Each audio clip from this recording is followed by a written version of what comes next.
سلام به همه همراهان پادکست راز. من رویا هستم و امروز قسمت دیگه ای از کتاب بیشعوری رو براتون آماده کردم و امیدوارم که مورد توجهتون قرار بگیره. لطفاً اگر کانال رو سابسکرایب ندارید سابسکرایب کنید، ویدیوها رو برای دوستانتون ارسال کنید و ما رو بهشون معرفی کنید و باعث رشد کانال بشید. برای شنیدن فصل 3 از بخش نخست کتاب بیشعوری در ادامه پادکست با من همراه باشید. بخش نخست: بیشعور کیست و چرا یک نفر بیشعور می شود؟ فصل 3: تعریف بیشعوری. بزرگترین شگفتی دنیا این نیست که چرا خدا انسان رو خلق کرده، بلکه این موضوع که چرا بیشعورها رو اینقدر منفور و بی‌ادب آفریده. تا این قسمت کتاب من از واژه بیشعوری و مرض بیشعوری بارها استفاده کردم، اما این کلمه رو به وضوح تعریف نکردم. اصطلاح‌ها در پشت معنای دقیقشون گم میشن. رفتار بیشعور موقعیتیه که ممکنه توی اجتماع پذیرفته بشه. من به شخصه توی ذهنم اصلاً جایی نداره که توی دادگاه هر وکیل بیشعوری وکالتم رو به عهده بگیره. هیچ توضیح ساده‌ای پیچیدگی بیشعوری رو تعریف نمی‌کنه. هنوز این مشکل حل نشده باقی مونده. بیشتر مردم میگن نمیتونم بیشعوری رو به خوبی معنا کنم، اما به محض دیدن فرد بیشعور اون رو میشناسن و این حقیقتی انکار نشدنیه.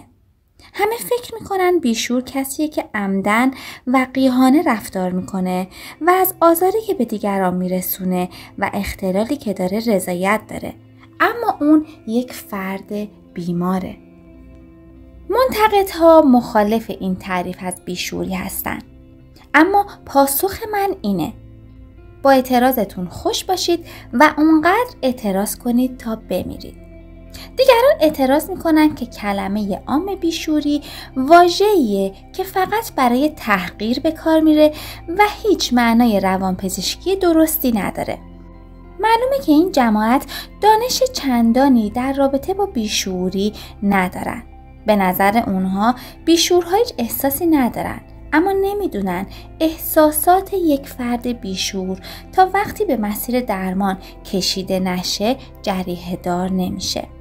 به نظر خیلیا واژه بیشعوری زایده ذهنه و بیشعوری فقط توی چشم بیننده وجود داره، اما باید بگم که این نظریه خیلی دور از ذهنه.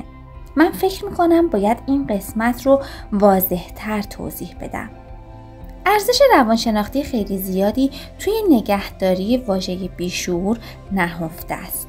همونطوری که توی درمان بیماران پارانوید یعنی کژپنداری این اصطلاح رو نادیده میگیرن، توی درمان بیشعوری هم نمیتونیم این اصطلاح رو حذف کنیم. منتها بیشعوری بیماری کاملا مشخصی نیست. مردم عادی بیشعور نیستن، به خاطر اینکه بیشعورها پررو، ترسناک، نفرت انگیز و مغرورن. باید طوری براشون اسم انتخاب کنیم که به ویژگی‌های شخصیتیشون بیاد. پس واژه بیشعور خیلی مناسبه. معتادان به الکل مست میکنن، اما کسی به اونا الکلی نمیگه. به همین خاطر اولین قدم از 12 قدم بهبودی شجاعت به اعتراف به بیشعوریه و به همین خاطر برای بیشعورها خیلی سخته که اعتراف کنن و بگن من بیشعورم. جمله من رفتار بدی دارم تأثیر من بیشعورم رو نداره. آدم‌های منفی باف درک درستی از این موضوع ندارن که بیشعوری نوعی بیماریه، نه نوعی بی‌ادبی در بیان این واژه و توهین به شخص. حتی باید بگم که بیشعوری گرایش عادی به تمرد نیست، فاجعه است. این افراد فقدان شخصیت دارن. بیشعوری در واقع قدرت تحقیر دیگران، حد نشناسی زیاد و میل به تسلط بر دیگرانه. این بیماری تعادل درونی روحی فرد قربانیش رو به هم میزنه و اونها رو به بیچارگی و بدبختی میکشونه تا جایی که خود فرد اعتراف میکنه من بیشعورم. کل مردم دنیا این نظریه من رو تایید کردن. یک بار یه زن خانه‌دار عصبانی که سخنرانی من رو گوش میداد گفت: به من نگید بیشعورهای زیادی توی دنیا زندگی نمی‌کنن. من با 4 بیشعور زندگی می‌کنم. همسر و 3 فرزندم. هر کسی که فکر میکنه اونها بیشعور نیستن خودش هم بیشعوره. یکی از خدمتکاران یکی از شعبه‌های فست فود مکدونالد به من گفت: من حتی طاقت تحمل بیشعوری کسی رو که توی نزدیکی من وایساده رو ندارم. اونها هرزه هستن. از اون دسته از مردمی که آسمان رو به زمین میدوزن. یکی از بیشعورهای بهبود یافته میگفت: تا وقتی خودم بهبود نیافته بودم اصلا فکر نمی کردم که این تعداد بیشعور وجود داشته باشه. خیلی زود فهمیدم که همه دوستام هم بیشعورن. من به اونا پیشنهاد دادم که با من توی مسیر بهبودی همراه بشن، اما فقط بیشعورانه خندیدن. یکی دیگه می گفت: من خانواده و دوستانم رو به خاطر بیشعوریم از دست دادم. من سعی می کردم همه رو کنترل کنم، در صورتی که قدرت کنترل خودم رو هم نداشتم. من معتاد شیره‌ای بدبختی بودم که مستحق ترحم بودم. روانشناسان تا جایی پیش رفتن که ادعا کردن همه بیشعورن، فقط باید شناسایی بشن. شاید این نظریه درستی باشه، مخصوصاً توی قشر وکلا و دلال‌ها بیشتر از همه صدق میکنه. تاریخچه بیشعوری.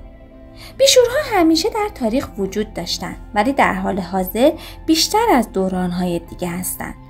این همه اون چیزیه که باید درباره تاریخچه بیشعوری بدونید و هیچ چیز دیگه‌ای غیر از این نیست. نشونه‌های بیشعوری.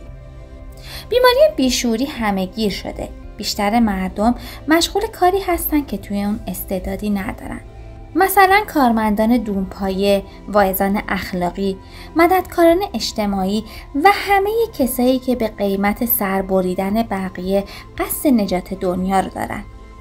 آمارهای به دست اومده از دانش آموزان نشون میده که دانش آموزان بیشعور دکترای روانپزشکی بیشعوری رو برای نسل‌های آینده میگیرن تا این مسئله رو درمان کنن.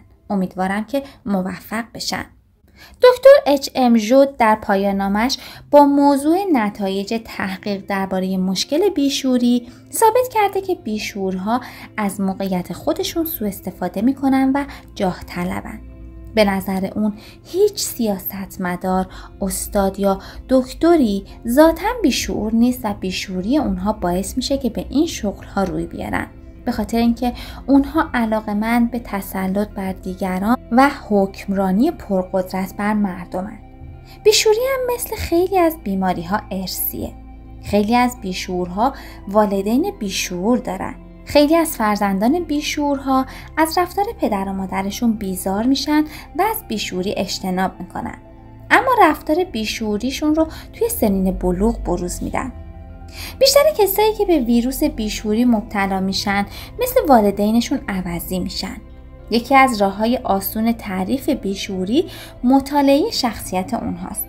بیشتر بیشعورها با رفتار عصبیشون و ترسوندن بقیه از خودشون متمایز میشن. اگه اونها به زور و اجبار نتونن به هدفشون برسن، با دوز و کلک این کارو میکنن یا قانون رو به نفع خودشون تغییر میدن و به هدفشون میرسن. در مواقع اضطراری جیغ میکشن، لگد میزنن، نفسشون رو حبس میکنن و دعواشون میشه. وقتی بیشعوری افراد رو به اونها یادآوری میکنیم، اونها انکار میکنن و موضوع بحث رو عوض میکنن. از فردی که به اونها گیر میده انتقاد میکنن و توی جواب به کارش اون رو وقیح و کینه‌توز معرفی میکنن و عصبانی میشن و همه اتفاقها رو توطئه و دسیسه میدونن و خودشون رو با توسل به هر شیوهی بیگناه جلوه میدن. بیشعور هم مثل همه معتادها اعتیادش رو انکار میکنه، مسئولیت‌هاش رو قبول نمیکنه و مسائل و اشتباهاتش رو انکار میکنه و بدتر از همه مثل آدم‌های سالم رفتار میکنه. اینطور نیست که بگیم بیشعورها عملکرد خاصی دارن. اونها برای خودشون قواعد نانوشته‌ای دارن که طبق اون عمل میکنن. مثلا همه مسائل رو دیگران ایجاد میکنن یا همه اشتباه ها و مسائل در پشت نقاب وقاحت پنهان شده و هر چقدر که جرمشون بزرگتر باشه باید وقیح تر باشن. یا اینکه همه قانون ها برای شکسته شدن تعریف شدن اما فقط به دست خودشون. اگه شخص دیگه قانون تو رو شکست انتقامت رو از اون بگیر. یا مثلا اگر بدون قانون بودی طبق نیازت قانون جدیدی رو بساز و بعد از اینکه به خواستت رسیدی اون قانون رو نقض کن. هیچ وقت توی تواناییت توی به دست آوردن هر هدف کثیفی که میخوای شک نکن. بیشوری بر اساس این مشاهده ها ساخته شد. بیشورها افرادی هستند که فکر میکنن قانون برای اونها تعریف شده. قانون خاصی که حق هر کاری رو که میخوان بکنن به اونها میده.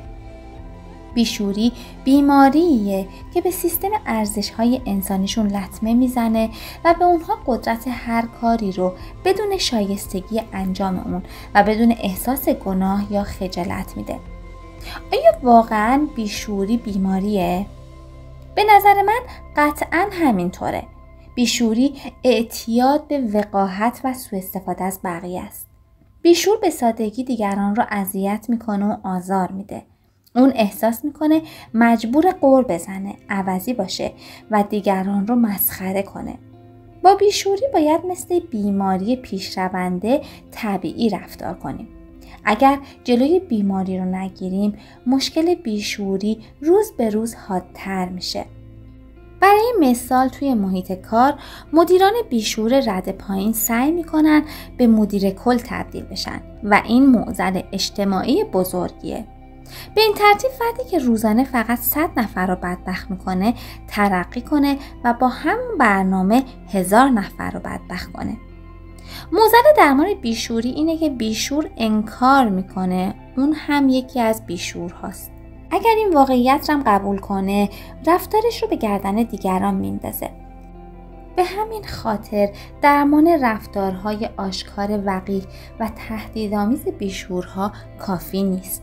این تلاش‌ها فقط منجر به تولید بیشورهای حرفه‌ای تری میشن که در مقابل هر اعتراضی مسئولیت دارن. ما باید یاد بگیریم که چطوری با نظام ارزش‌گذاری اونها برخورد کنیم و بیشعور رو با وجدانی که چند سال اون رو ترک کرده آشتی بدیم. باید از خصایل انسانی اون شروع کنیم و این تلاشی طولانی و طاقت فرساست. نکته دیگه این که بیماری این افراد به شدت مصریه. حتی یک روانشناس ماهر به راحتی تحت تاثیر استدلال‌ها و دفاعیات فرد بیشعور قرار میگیره تا جایی که خود روانپزشک هم بیشعور میشه. به همین خاطر ما باید بیشعور رو از سایه تیره تباهی خارج کنیم و در معرض نور روشن بهبودی قرار بدیم. ما باید از صدا کردن افراد با نام بیشعور امتناع نکنیم. به خاطر اینکه مدارا کردن با این افراد بیشعوریشون رو تشدید میکنه. تا مدتها بیشعوری بیماری بود که فرد بیشعور جرأت بیان اون رو نداشت.